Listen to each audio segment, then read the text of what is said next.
A cupcake with bright frosting appears against a white background. It hops forward and gasps as it discovers 3 muffin pans that exactly look like braille cells. 7 more brightly colored cupcakes appear. At the whistled command of the original cupcake, hop into the various muffin holes to form the braille letters TBK. The muffin tins are replaced by the Blind Kitchen logo, green braille letters TBK on a white background. Fade to black. Hello, and welcome to the Blind Kitchen, where everyone gets a seat at the table. I'm your host, Deborah Erickson, and today we're going to be making pasta. I have in front of me on the top of the stove a pan of salty as the sea water, and my boil alert disc is also in the pan, and I'm waiting for it to let me know when it's boiling so that I can add the pasta. The pasta I've chosen today is fettuccine, and it is fresh fettuccine because I like how quickly it cooks, and also I like how the mouthfeel is. Okay, now I hear that the boil alert is rattling, and so now I'm going to drop in the pasta. And the other thing I want to do is show you how to use a new tool today, and it's called the long wooden tongs. Sometimes it takes just a pinch, and that's exactly what you're going to get from this tool. I'm not talking about a pinch of salt. I'm talking about your wooden, these happen to be made of bamboo, tongs.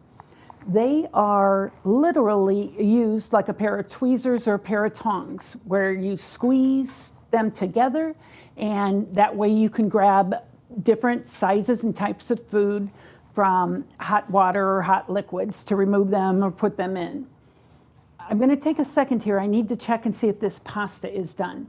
So I'm putting the wooden tongs into the pot of boiling water. I'm making sure, I can tell by the weight of this, I definitely pulled up quite a few of these noodles, and I'm just going to suspend it in the air above the pot so that I can safely take a piece off of this pasta so I can check and see if it's done. So I have a piece of the pasta. Close, but not quite yet.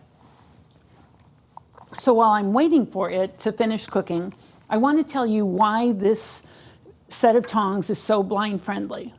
One of its main features is its lengths. It's 17 inches from tip to tip.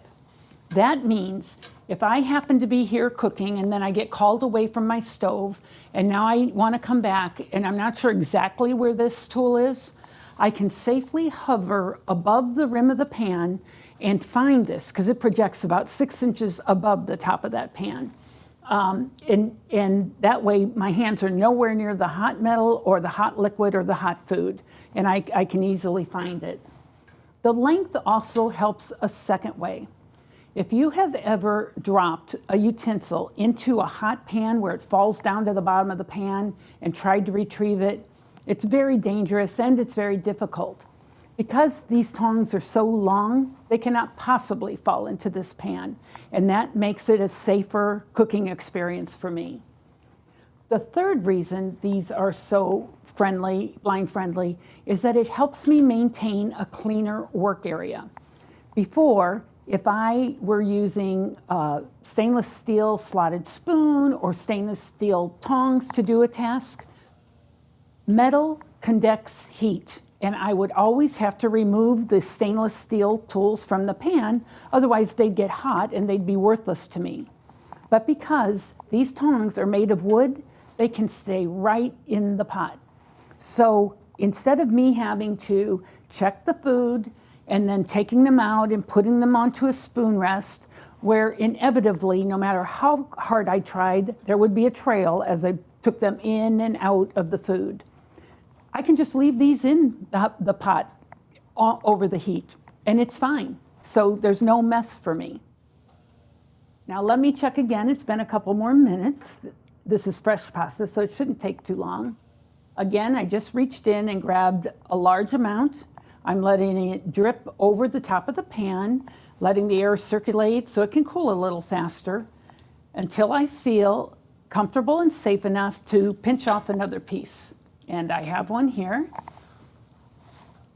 It's perfect. Absolutely perfect. So I'm going to go drain the pasta, but first of all, I want to tell you the way to take care of it as you would with any other wooden utensil. Just wash it and dry it and put it away. Thank you for being a member of the Blind Kitchen community. Until next time, happy cooking. She smiles towards the camera. Fade to black. The Blind Kitchen logo appears. Fade to black. Neo Creative Productions logo appears. The logo fades to black.